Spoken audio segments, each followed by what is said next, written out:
मुद्दा मैं आपके बीच में उठाना चाहता हूँ कि थोड़ी सी दिल्ली में बैठे हुए हम लोगों को एक गलतफहमी सी रहती है कि किसानों को बहुत कुछ दिया जा रहा है।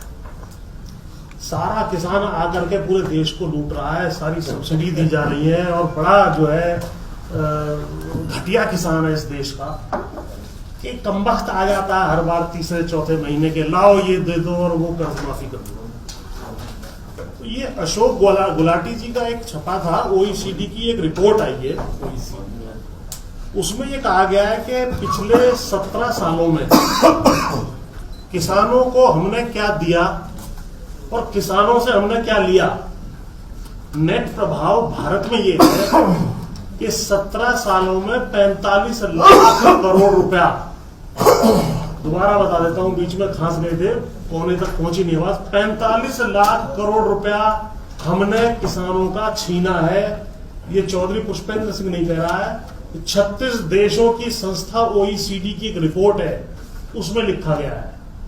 यानी सब्सिडी दी 2 रुपए की और मेरी प्याज बाहर महंगी बिक रही है 100 रुपए की, उस पर एक्सपोर्ट में आपने रेस्ट्रिक्शन लगा दिया, मेरे से 10 रुपए छीन लिए, 2 रुपए दिए 10 रुपए छीने 8 रुपए। इस तरीके से यदि जब गिनती की गई तो हमारे देश के किसानों से हमने 3.25 लाख करोड़ रुपया प्रति वर्ष छीना है।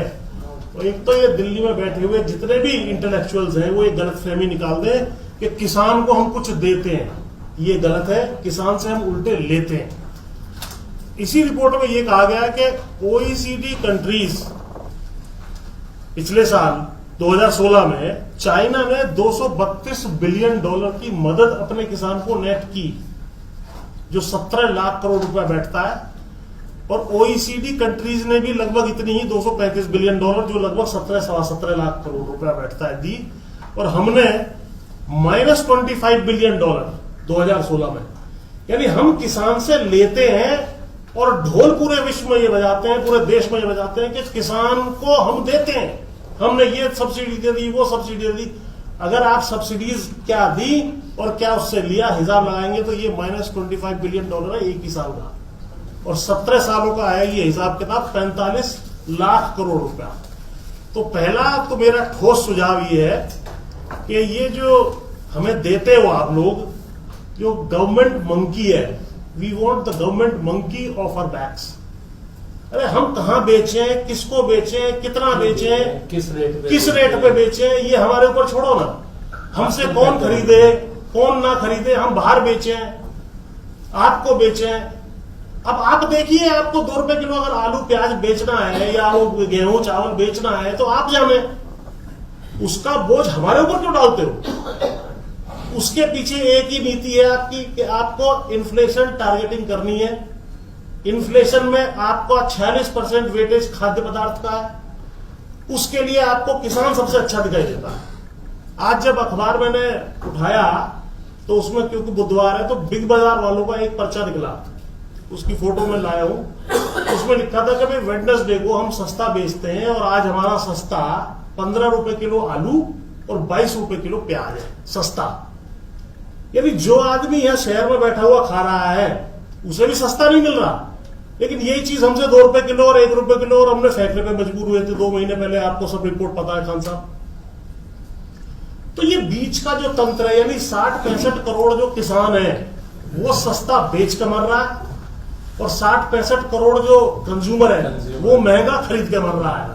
लेकिन बिचौलिया तंत्र में जो 1 करोड़ 1.5 करोड़ 2 करोड़ बिचौलिए हैं, उनको कोई सरकार काबू में नहीं कर पाएगी।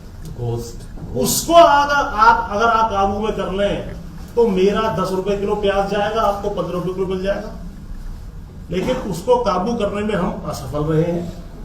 और जिस प्रकार से चाइना अपने यहां 17-18 लाख करोड़ रुपया प्रति वर्ष किसानों को दे रहा है, ये ओईसीडी की रिपोर्ट है, किसी को डाउट हो बता दूंगा और पढ़ लेना, इंडियन एक्सप्रेस छपी है इसके विषय में आर्टिकल।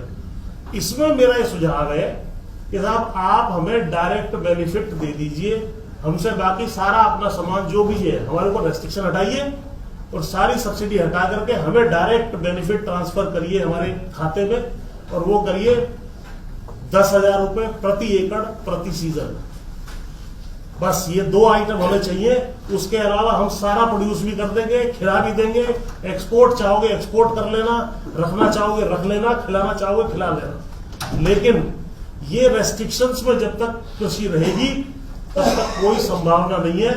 आप बैठे हुए हैं, ट्रैक्टर के विषय में आपने बताया, यदि आपका ट्रैक्टर यही 5,000 रुपए में सरकार बेचने लगे, जीवन में आपकी कंपनी कभी प्रॉफिट में नहीं जाएगी।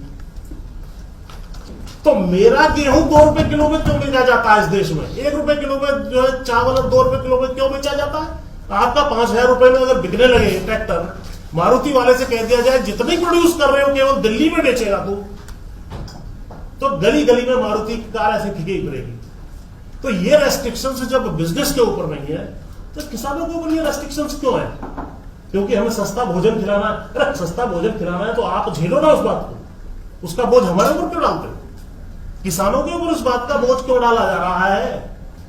क्योंकि किसान को यह नहीं पता कि भोजन का कोई रिप्लेसमेंट नहीं है। मोबाइल फोन तो सैमसंग की जगह नोकिया खरीद लोगे, नोकिया की जगह आईफोन खरीद लोगे, गेहूं की जगह चावल और चावल की जगह गेहूं, या गेहूं की जगह कुछ और चीज प्लास्टिक नहीं खा पाओगे। अरे सर, जो वो किसी भी तरीके से खरीदा जाए, अगर उसका रेट बढ़ देंगे आप नहीं दोगे। मुझे रेट कभी जीवन में बढ़ा हुआ मिलने वाला नहीं है। यदि मेरा सामान मेरे घर के बाहर बिक रहा है 2 रुपए और 1 रुपए किलो, 85 करोड़ आदमियों को दे दिया, कैसे बिकेगा? कैसे मेरा रेट बढ़ेगा? जीवन में बढ़ ही नहीं सकता। एमएसपी का डिमांड साहब करते हैं सर, एमएसपी का बिल्कुल भी डिमांड नहीं करेंगे हम सीधी डिमांड हमारी है, हमें 50 करोड़ एकड़ जो है यहाँ पर जमीन है, ग्रॉस क्रॉप एरिया 10,000 रुपए के हिसाब से 5 लाख करोड़ रुपए बनता है, हमारे खातों में सीधा भेज दीजिए और कहीं कुछ करिए आप, हम प्रोड्यूस भी करेंगे, सबको खिला भी देंगे। लेकिन ये तरीके से जो है हमें लूटने का काम कृपया ना किया जाए। इससे किसान बिल्कुल परेशान है और किसान बिल्कुल मरा हुआ है।